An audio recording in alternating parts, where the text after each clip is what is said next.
Welcome to Dev Interrupted. I'm your host, Andrew Ziegler. And I'm your host, Ben Lloyd Pearson. This week, I'm joined by Anush Elangovan, VP of AI Software at AMD. He joins the show to discuss why the dominant walled garden strategy for AI compute isn't the only path to innovation.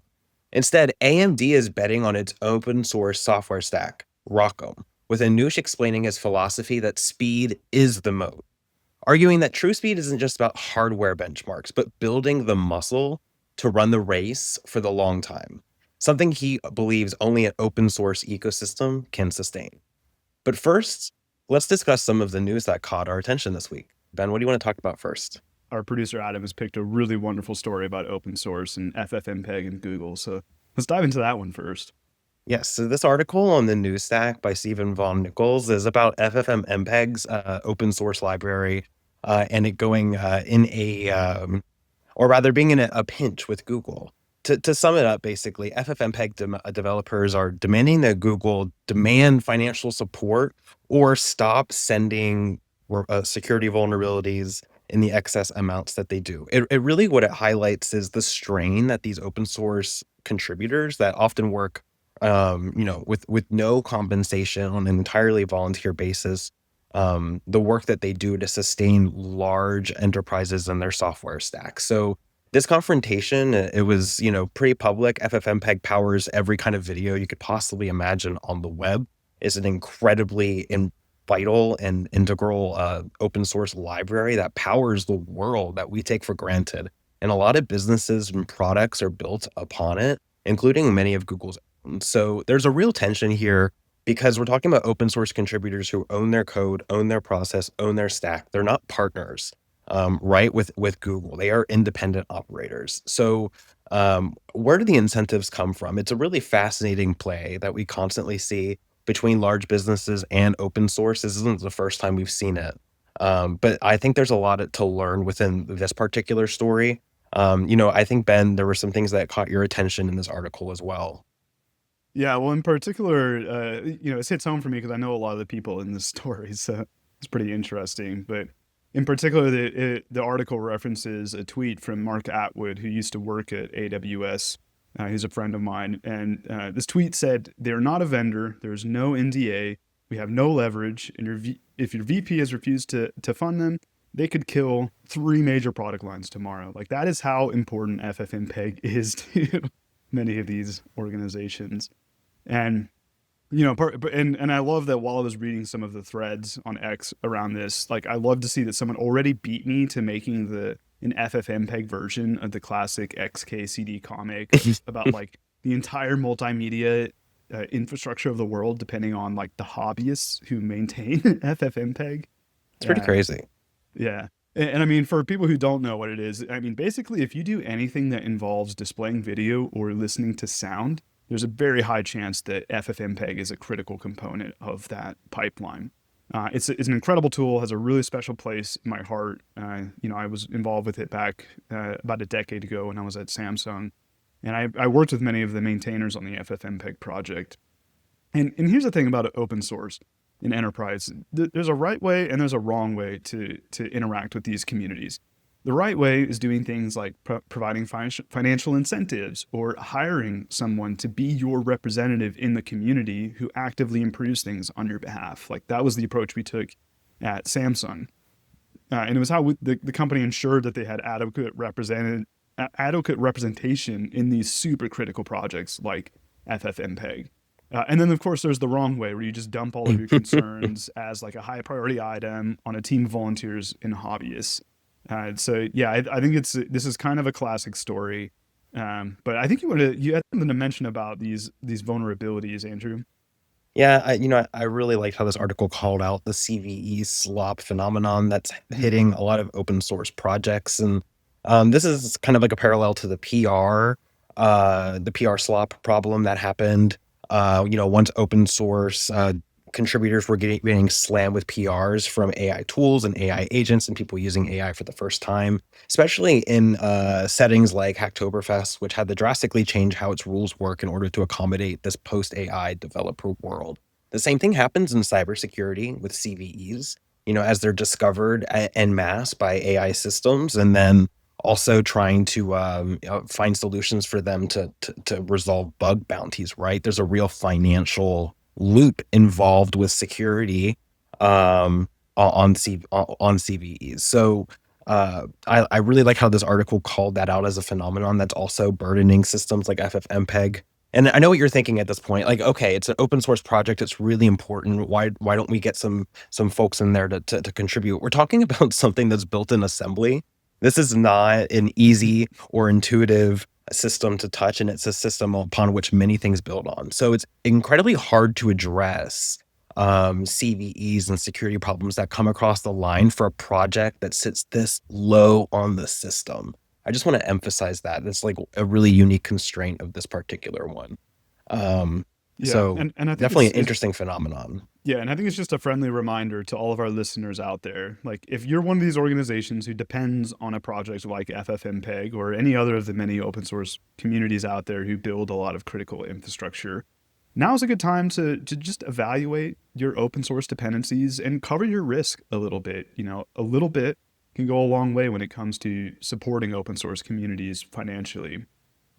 But yeah, it's always fun to just like get to discuss stories that involve a bunch of friends of mine. So Yeah, I it's love pretty this cool. one. Yeah. So what do we have next, Andrew?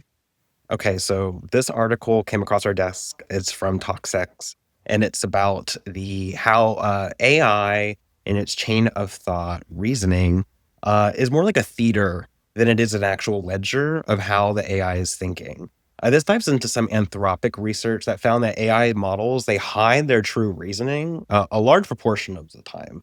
And this really influences their behavior. And this article dives into some of the observations that kind of come downstream of this. One thing in particular that it notes is when it used Claude 3 Opus, that it showed completely different behavior based upon whether it thought its outputs were being used for training. This then ultimately kind of breaks all of the safety mechanisms in place on the model. You're effectively putting it in debug mode. That way you can actually test what's inside of it before its constraints and guardrails are happening. This is an interesting observation, but it also shows how along the way, the chain of thought that LLMs produce in order to show you the results they want are influenced by this behavior. And in many cases, the actions that they're describing that they do don't match up with the reasoning that's happening underneath. And there are some really interesting debug kind of philosophies that go into exploring this. Many of it involving tracing even simple prompts take like a large amount of time by folks to trace this level of reasoning and chain of thought on the model. But I thought it was Hmm. pretty fascinating. I've actually experienced a lot of this like lying chain of thought theater when I use tools, especially like in Cursor, where you can like really peer in on like how it's thinking every step. I'm like, that's not what you just did or what you think you're doing. So I Yeah. kind of have some experiences backing this up. What do you think of this one, Ben? Yeah. This article was a good excuse for me to go back and read this research from Anthropic because they do a lot of great work, and I think I can explain like sort of what's happening here. So I want you to imagine a scenario. You're about to take a test in a classroom, and someone stands up in front of the classroom and says, the answer to question 3 is C. They just say it in front of the entire class. And I can imagine there's probably like 3 primary ways that someone might respond to this activity. The first group, or one group of people, they might think, "Oh wow, I have no idea what the answer might be because I didn't study. So I'm just going to Mm. put down C for question 3 without even reading the question or even the possible answers because I'm not going to know anyways." And then there's another group that thinks, well, I studied all of this a lot. I know the content extremely well. I don't need someone to tell me what the answer is. I'm just going to ignore it because I'll make my own judgment when I get to that question about which answer is correct. And then and then there's another group that's probably somewhere in between. They might think, wow, this might help me, but I know a little bit about this, so I'm just going to make the determination when I get to there to see if what they just said aligns with my expectation of what the correct answer is. And I think in the case, like if these were people doing this experiment, I think in the case of the last 2 groups, if you asked them where they got their answer, they would probably say it was completely their own decision. And they actually didn't even consider the answer that was blurted out in front of the class. So it could even just not even be like a malicious activity, but just a natural way of reasoning that our minds and LLMs sort of operate. Because LLMs, like, they're designed to basically make decisions in a very similar pattern that humans do. So it makes sense to me that they probably also would make a decision like that in a similar way. But things get tricky when you start talking about like perverse reward structures, then, where you're actually like actively teaching the LLM to do the wrong thing. Um, and where all the technology is at this point, in late 2025, I've become a big fan of using AI within workflows where you have super tight controls over the inputs and a way to validate the output in an efficient and reliable way. Hmm. So this kind of puts the AI in like more of a manageable box that you can improve upon, you can fix it when things go wrong, and more importantly, you can diagnose its current condition. So, and I think a lot of, from a product standpoint, when you're thinking about AI, what this information really comes down to is if you're in a situation where you're exposing like the users with the ability to prompt an AI as a part of your product, that's where this type of thing can really start to become a risk. And yeah, this article, it's a bit hyperbolic, but I think it is just a concept we should all be aware of as we're building AI workflows and AI products. Yeah, I strongly resonate with the, +1 to everything by evals and evaluating what goes in and what goes out. I think that ultimately that helps validate the rigor of whatever you build with these systems, despite the chain of thought theater it decides to do in between. So really fascinating story. I think we're gonna keep following that one for sure. You wanna dive into our next one? Yeah, yeah. Let's move on. All right. So we have a really nice article from Phil Eaton about his journey as an engineer, going from a web developer to a database developer in the span of a decade. And it really dives into some of the common journeys that I myself saw a lot of myself in Phil's journey as he described being someone who worked in a more front end environment and then starting to dabble with databases slowly over time, but also about being able to move back into a startup environment and contributing code and really getting into the mix of building stuff every day. I think that's why people ultimately, they want to be engineers. They want to build cool stuff that people use every day and it makes their lives better.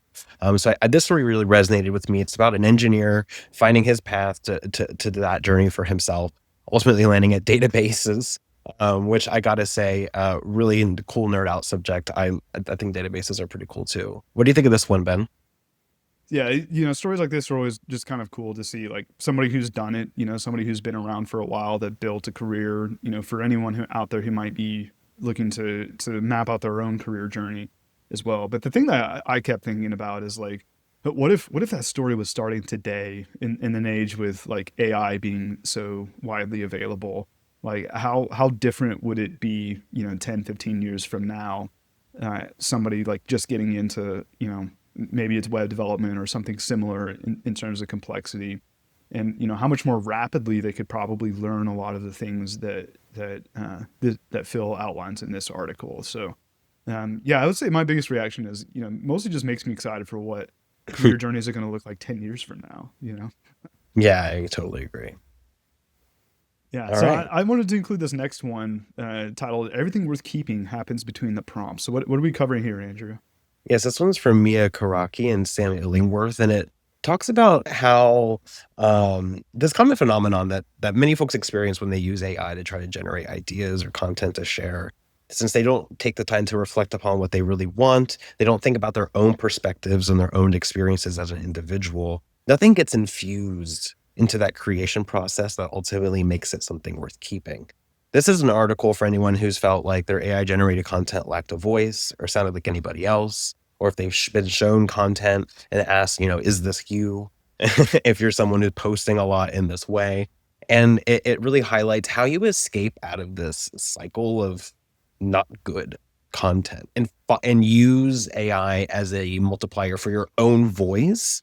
Um, in a way that no one else can. Ultimately, it sets you up with some really valuable steps for evaluating how you actually go into any kind of content or research-based creation process with an LLM. It really breaks down into being a series of questions and answers where you take different roles, you play different hats, and you play your own biggest critic along the way. And what this ultimately does is it highlights the constraints that make you, and all of your unique perspectives. And once you get that figured out in the perspective of what you're trying to achieve, crystallizing some really great content that could only come from you and your voice becomes really easy. And that's what this article aims to unlock. I thought there were a lot of really interesting maxims in here to help folks really sort their AI generated content and make it great. Lots of details that you can obsess over for sure. So, Ben, what did you think of this article about how folks work with prompts? Yeah, well, this article is not about software engineering, but GPTs are transforming like the fundamental components of practically all of knowledge work now. And I really think we're entering like this era of like agentic knowledge work, like just generally speaking, whether it's software development or content production. So I think, just for us, it's a good idea for us to occasionally branch out to more generalized AI knowledge when we find good content like this. And I think what this really article does a great job at is demonstrating just a practical example of how to apply the Socratic method to using GPTs, like where you're effectively forcing a back and forth dialogue where you arrive at the best answer collectively with the GPT that you're using.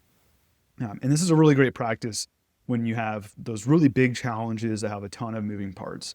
And it points out that the article points out that when you over rely on GPTs, you may start to find that your work lacks tacit knowledge. So this is informal, unspoken, experiential insights that reside within an individual's minds.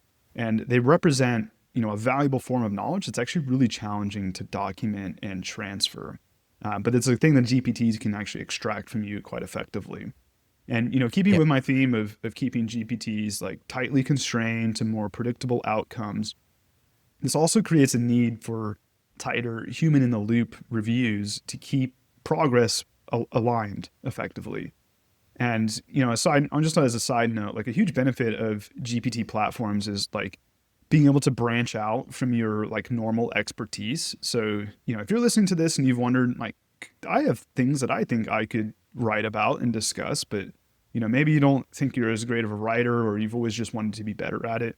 There's actually a lot of great tips in this article about how to use GPTs to produce content in a way that is unique to your voice and speaks to whatever your expertise is. So, like anything else, there's a right way and a wrong way to use GPTs for this stuff. But it's never been easier than now to create content, even if you don't have the expertise on how to make that happen. So if you're out there and if you're inspired to be a content creator and maybe you've struggled with it in the past, like this might be a good resource to help you get started. yeah. And this is also your wake up call. If you've not gone into your favorite LLM assistant and customized it for who you are, your perspective, where you work, what your job is, what's important to you, you are missing out on a lot of gains that could be baked into everything. So this is your wake up call. Make Mm-hmm. sure that you just also do some basic janitorial work every once in a while and tools you use. Make sure they're lined up for what you're actually looking to achieve. Yeah. All right. Let's cover one of my favorite companies of all time, Valve. What do we have here, Andrew? All right. Yes, Valve, long time dear to my heart as well. We're talking about a new system that they are dropping. It is a called the Steam Machine. It is a Windows hardware machine. It's like actually like a cube basically, and it allows anyone that owns it to then play basically any game on Steam. It's jam packed with this crazy powerful stack that's going to have all the processing power, all the GPU, all of the RAM that you need to take full advantage of Steam's full library of games. So this is a really fascinating play from Valve. It's a massive further leap into hardware. They've already made several steps into hardware with other devices like the Steam Deck and their goggles before this. So a really fascinating play here. There's some really interesting things about it, especially most importantly, I have to call out is that it does have an LED strip on the front. So if you are an LED strip on your computer guy, this is built in for you. I'm just joking, but I thought this was a pretty great one. In particular, it's powered by a pretty awesome AMD GPU, which I think we're going to touch on a little bit more later.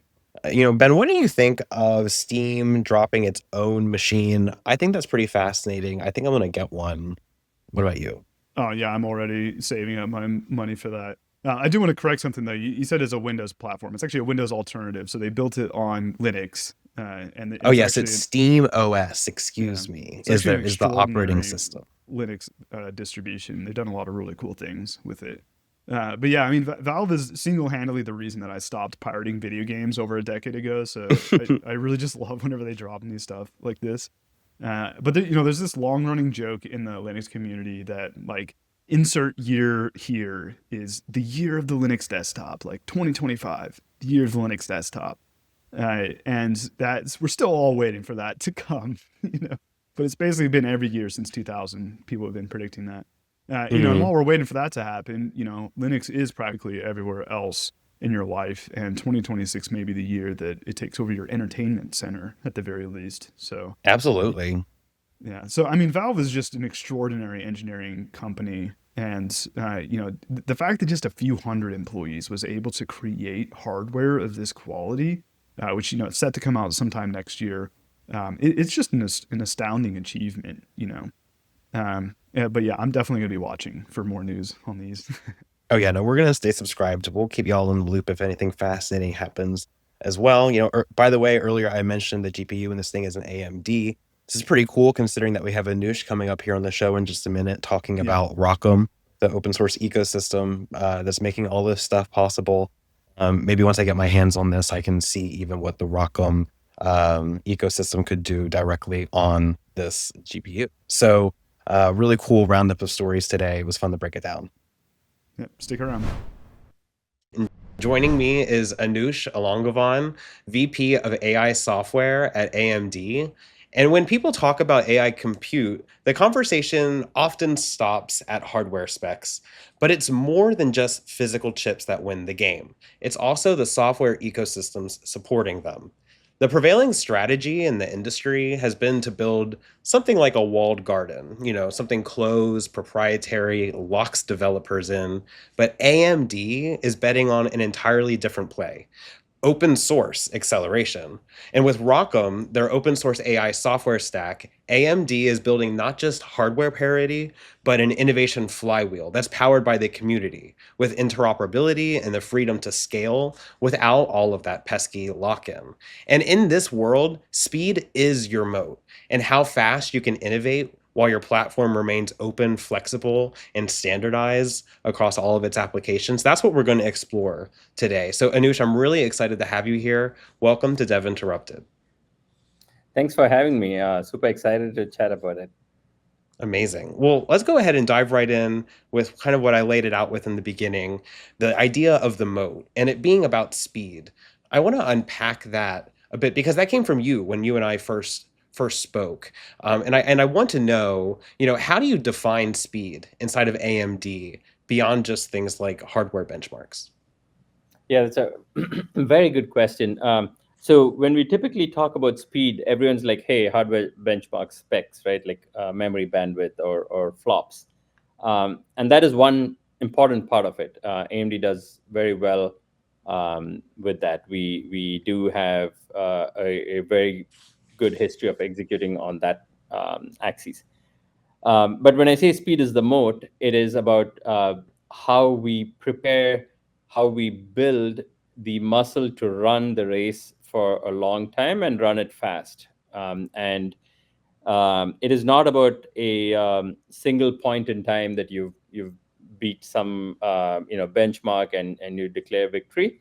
It's about building the ability to consistently develop and deliver both hardware and software innovation at scale and do it fast, right? Like Mm, we're increasingly getting to a point where models come out and they're a year or two ago it was like, hey, they work on AMD on day zero, which is great, but now they are performant on AMD the day it releases, right? So what does it take to prefetch where the industry is going and be prepared to intercept at that point is what I refer to as the speed factor in creating this moat, right? And the moat is just shed all things that hold you back and run as fast as you can because the pace of innovation that is being seen in AI industries is just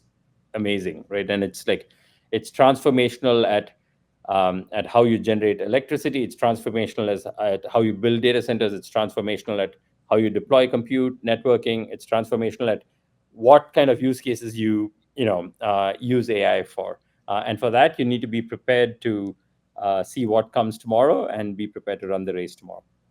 Yeah, it's a really great perspective because it highlights that it's not just like a checkpoint that you run through. I like how you called out, like, it's not just hitting that benchmark or being the best in class at that moment in that snapshot. It's about having the throughput and about having that dedication to the idea and continuing to deliver on it. It's not just crossing the threshold, but it's also being the engine. And that's what protects a business. That is the moat, because the moat is that innovation layer. The faster and more future forward that you can work and think, the better.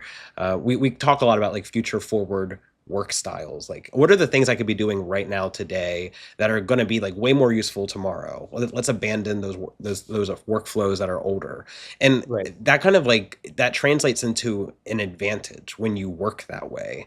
What kind of things have you learned working with not just like across all spectrums of people who would use ROCm, right? You have like the developers, but then you also have the enterprises, and you have this large span of adoptees, right? So, what does that look like that you learn? Yeah. So the way I look at it is, there are going to be pockets of different cadences, right? Like, so people who are deploying in enterprises, for example, right? The validation and how long it takes for them to deploy an LLM that's secure, it's with guardrails, etc., maybe longer, but you still have to go through the process, and you have to be prepared to,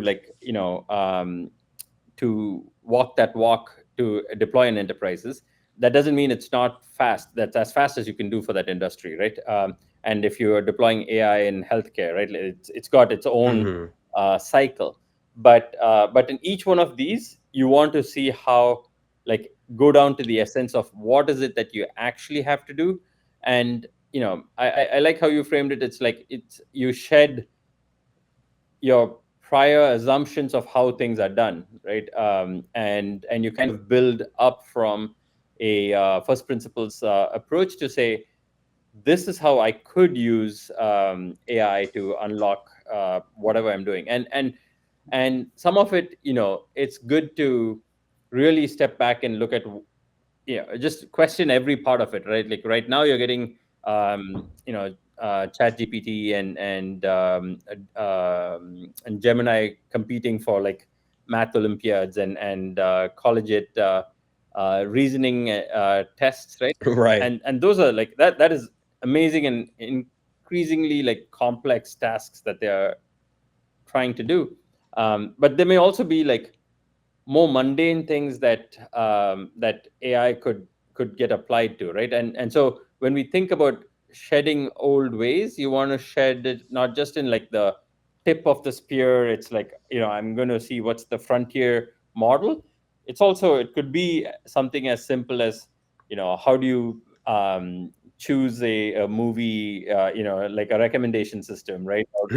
Or an automated flight rebooking system. So the moment you know your flight is late, right now it's a notification, right? It's like, oh, you got a text message saying your flight's late, and I got that like 3 times this week. But anyway, uh, and, and and and and and I was just like, okay, so if I were to rethink this, all this MCPs that we have, that should be hooked up into an MCP that says, your flight's delayed, here are your options. If you want, these are the paid options, here are the free options. This will get you back into your Toronto airport tonight. Or if you stay, here's a hotel plus this plus this plus this.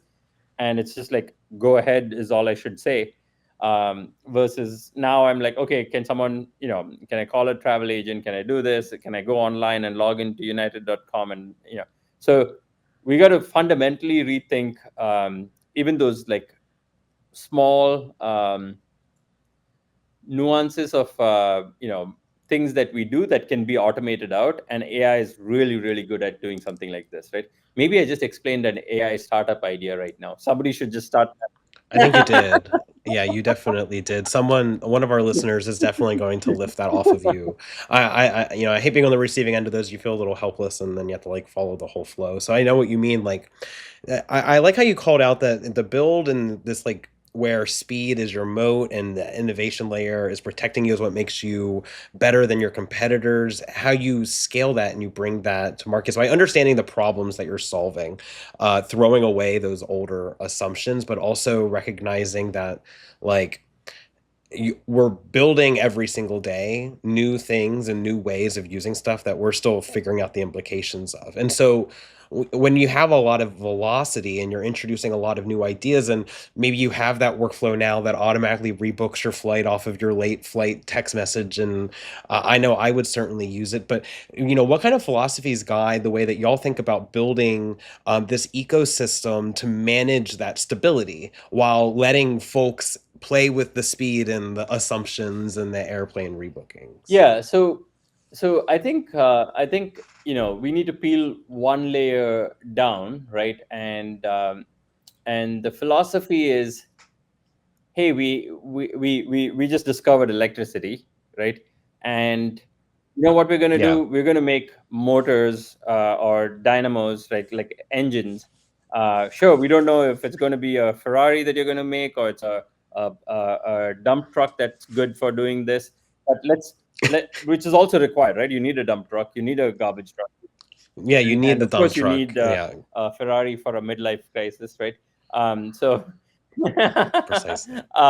but my point is, what do we build next? And this is what I meant by like, okay, let's take those baby steps to build the infrastructure that's required that we know we'll have to use, right? So if I just discovered electricity, okay, great. Now, how do I save this electricity and how do I use it? So there's battery technology. So you need to do something like that, right? Like so, but then you also want to make it into an actionable thing. You want to make it for like automobiles, or you want to use it for powering entire cities.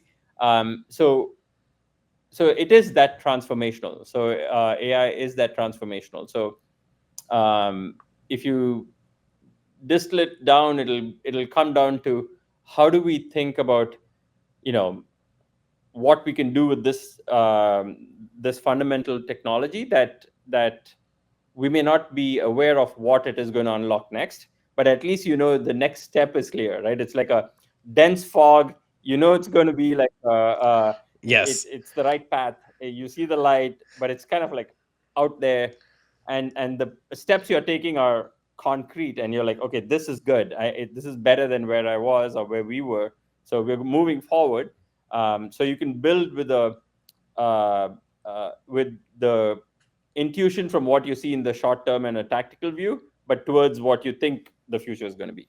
Right. You almost like we're all in this like fog of war, right? And like you said, you're reaching out and you're trying to step through it. You can think of it too as like you're in the dark and your hands are up in front of you, and you know that you're not going to run your Yeah, face into a wall exactly. because your hands are out in front of you, but you're not going to maybe do much better than that. So that's kind of like I think the industry, the world that we find ourselves in, and we all have to then this becomes the power of an ecosystem of a group of people working together to create that layer of establishing the standards. Exactly. And I just, instead of saying fog of war, I'd describe it as like you're in this beautiful valley with like a morning fog that's in.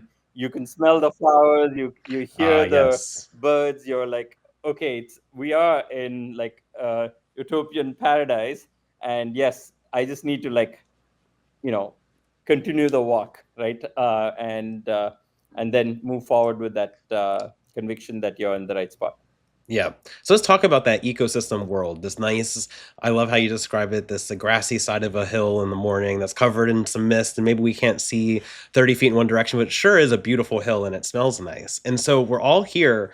And why is in that world, why is, open source their strategic advantage that y'all are going for in the AI hardware market? And then how does like ROCm turn that into wins for people Yeah. within that So ecosystem? the way we look at it is this beautiful hillside and valley with the stream and rivers with the misty morning fog is kind of like how I view AI and the ecosystem, right? But it is for everyone to enjoy, and so we do want to make sure that it is beneficial for everyone. The ecosystem can come in and innovate. It's an open innovation um, engine, and it is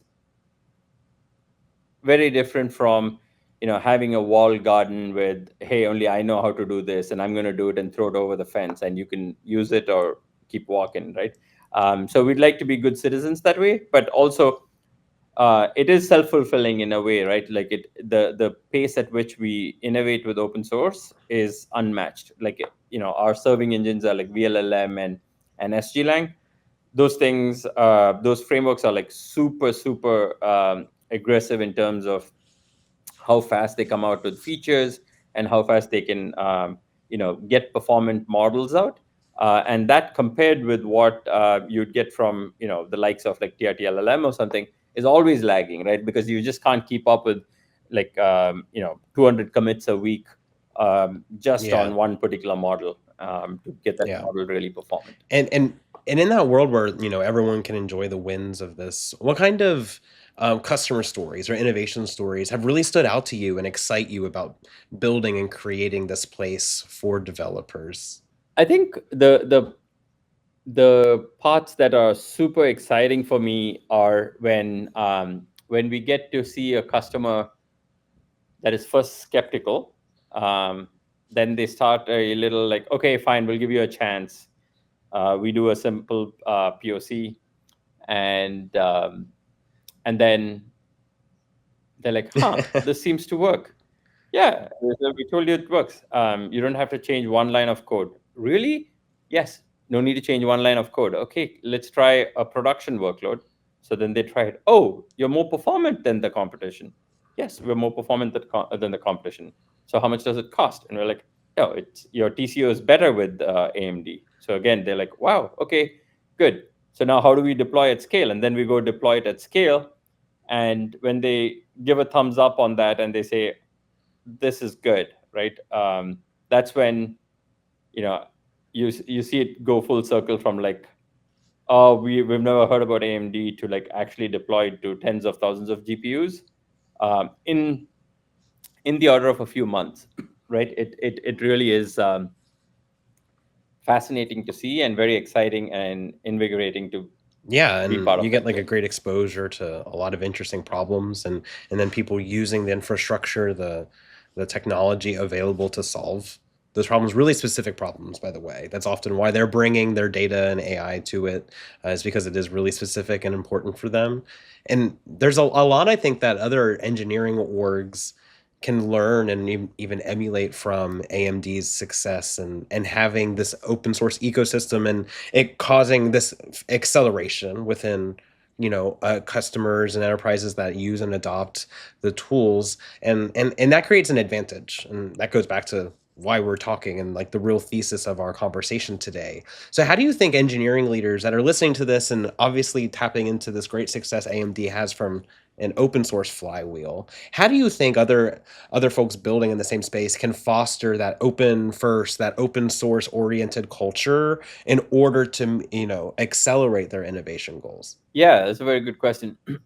So the startup that we had done that was acquired by AMD, we built. I mean, we started off doing IoT stuff and smart rings and all that, right? But in the end of like and not the end, the last 6 years of the company was building ML compilers, and ML compilers are like super complicated, sophisticated, advanced algorithms, da, da, da. Um, but but it was all open source, right? So our VCs were like, wait, what do you mean your core IP is open source? And the speed is the more applied even then, right? It was just like, yes, if you have an idea that because someone saw this idea that they're going to be able to catch up, then you probably have the wrong idea anyway. But if they are, you execute and they're going to catch up, that you should assume they're going to catch up, right?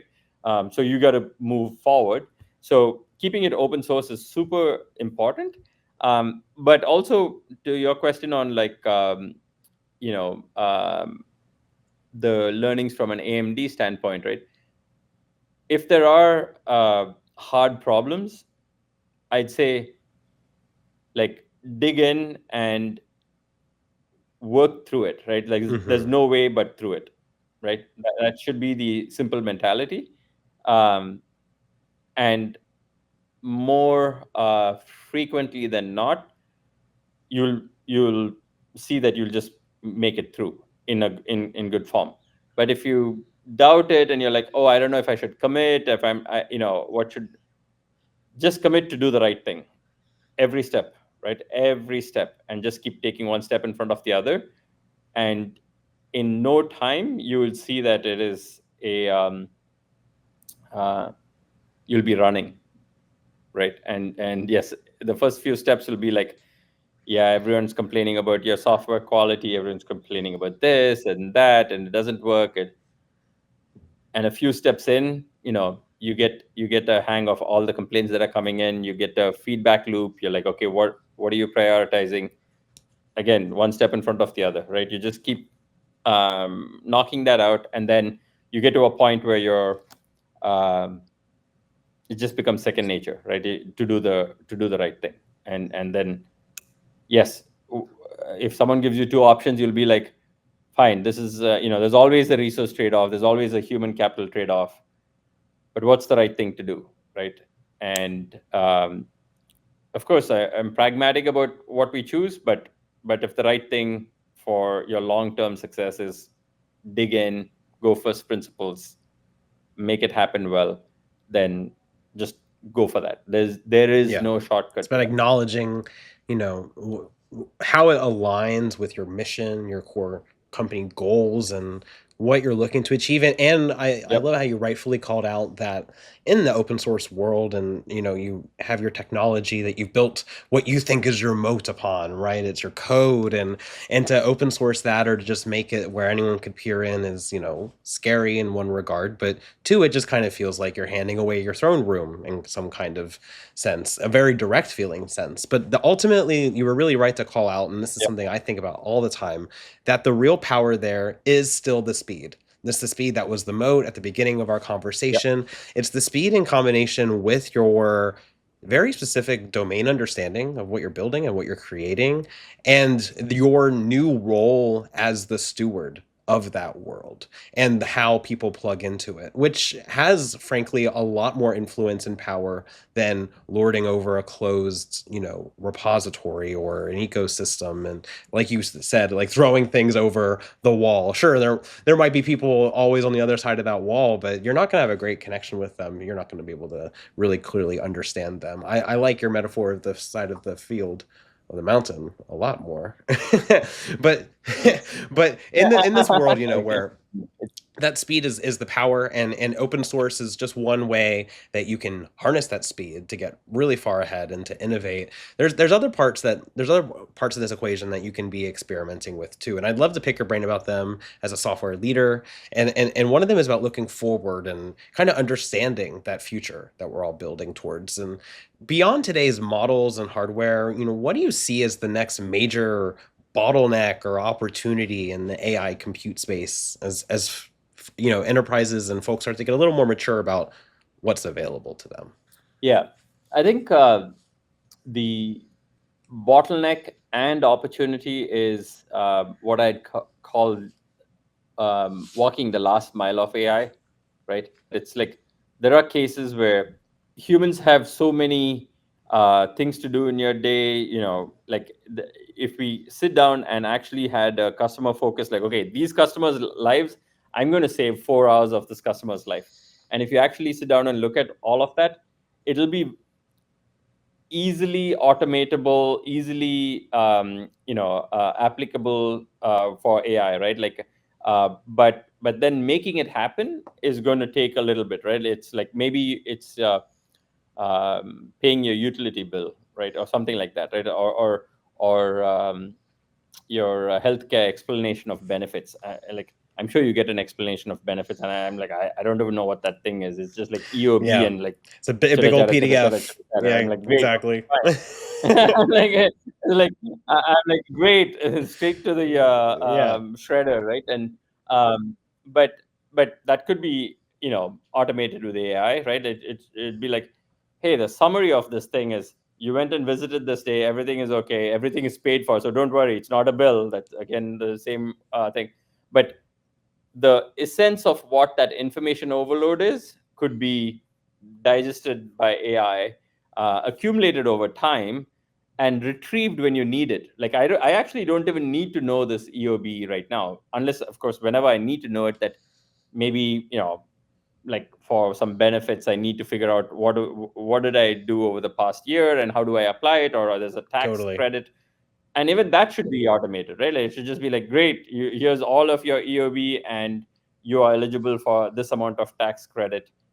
Great, go and whether it's tax credit or whatever it is, right? So stuff like that seems very mundane, but will drastically change people's lives.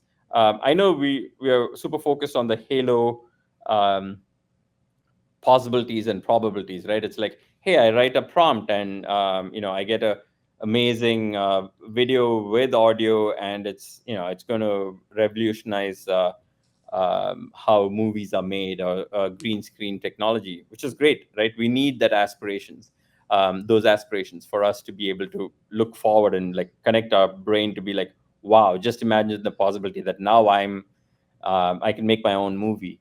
But then I also don't want to deal with this EOB, right? Like, so I want to get this EOB off my table.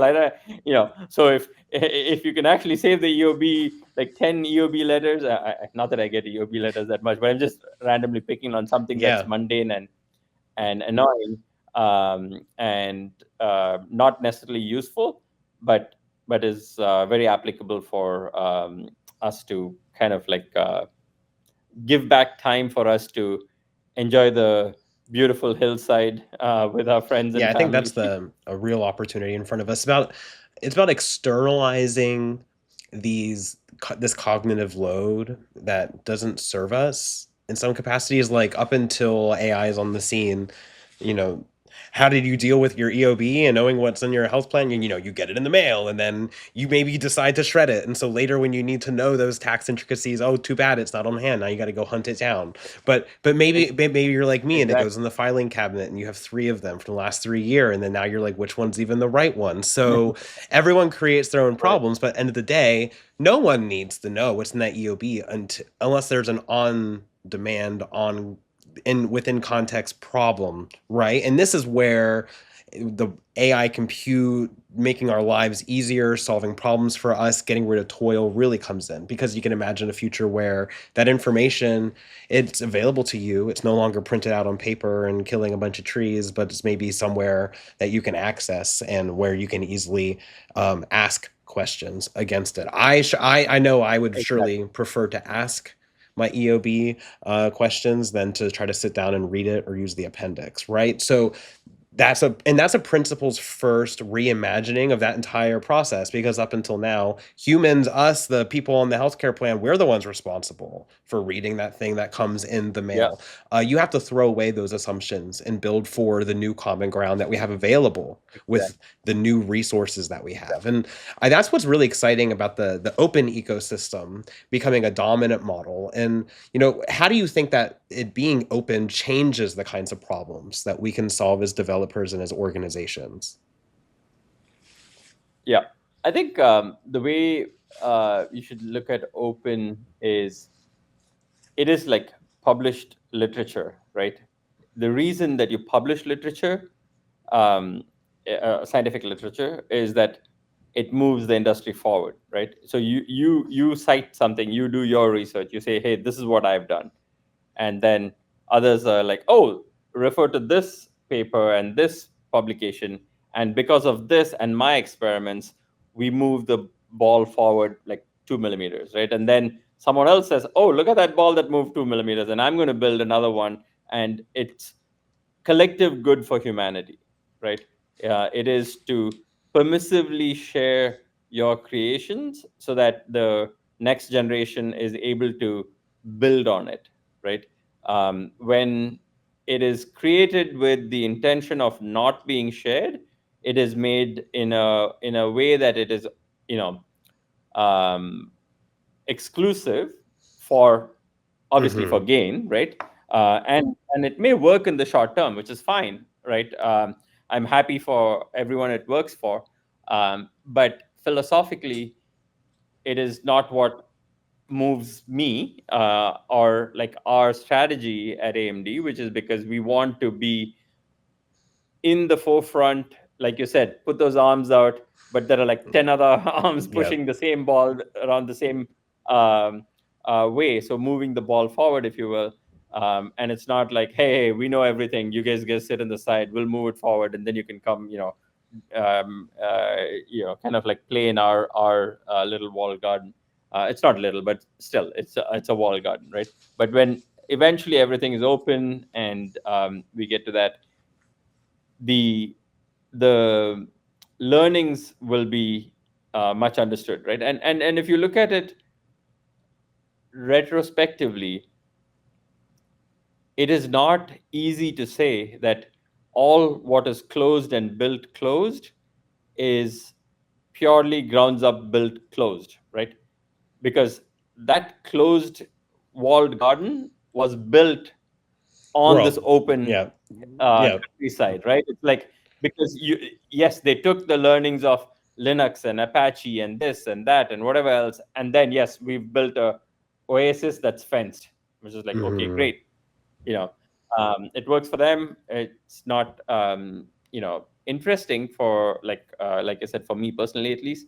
But our thesis is just that let innovation flourish, and let common knowledge, frontier knowledge, be shared so that innovation moves forward Yeah, for they're everyone. two different bets, and they're going in different directions. Because one, the closed one, right? It's implying that you have the best way of doing it, and there has to be done in a certain way, and it needs to be, you're controlling the flow of the usage as much as you are the usage and how it's done itself. Whereas the other bet is betting more on the baseline assumptions that you opened with at the beginning about acknowledging that something like AI is like electricity, and like electricity requires a lot of infrastructure. I loved that metaphor at the top of our conversation because I think of Benjamin Franklin and his early inventions with electricity, and beyond just discovering it, or being shocked by a key on a kite or whatever stories they tell us in school these days. Yeah, He had to then go and build a whole new world, and he had to sell people on it. He had to create Christmas yeah, lights to show people that you could have a Christmas on your Christmas tree that's lit up with electricity instead of dangerous candles. He had to go into the city, yeah, and he had to build generators inside of old buildings and convince people to let him run these weird machines inside of the homes that they were used to. He had to fundamentally realign people around this idea, and he was making the bet that this is going to be something that transforms how everyone uses it, and everyone is going to require this as a baseline, right? And so in that world, that infrastructure, it's not open in the same sense as, ROCm can be open, because it's code. It can exist in a context we can all share and use it. But it's those same kind of philosophies that people use to build. And so I think it's a really powerful metaphor that you kind of shared with us. no, definitely. And just playing off of that, right? It's like, especially when you're going in to show this new way of doing things, right? Using that generator example, right? If you go in and show them that, hey, this is what electricity is, and this is what I'm doing, and this is how it's going to solve your problem, then you can bring people along. But if Yes. you go in and say, here's the electricity, here's a black magic box, and out comes this thing, they'll be like, okay, fine, it may be useful, but there's this black magic box that you're telling me you got to pay $4,000 a month to make sure this black magic box, only I can go in and twiddle wires. Like, what is this thing that's in my basement that's doing something? Sure, it gives Right. me value, Yeah. but then there's someone else who comes in and says, hey, here's what we have, this is what it is. If you want to go in and tinker and wire up a couple other things, and you want a little meter to show you what's going on, go for it, innovate, right?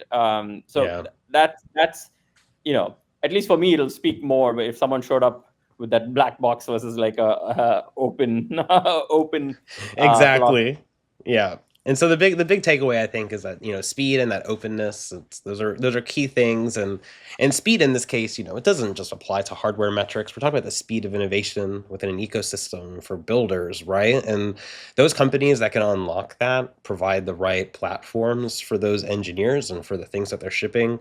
Those are the ones that are going to define the next decade of development, especially with AI. And I've really enjoyed this tour and this kind of a glimpse inside of your world. And Anush, before we wrap, where can listeners follow your work and learn more about AMD and the ROCm ecosystem? Yeah, so if you're a developer, github.com/ROCm is a good start. We do provide our developer cloud, so if you don't have access to AMD machines, you can log in and get access to it.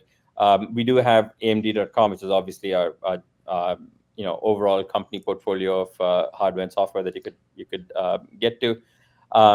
And you can find me on X, on X and Twitter, and LinkedIn, obviously. But if there's anything, drop us a note and we'll reach out. Amazing. Well, we're going to link everything in our show notes, so our listeners, like always, you can tune in and follow.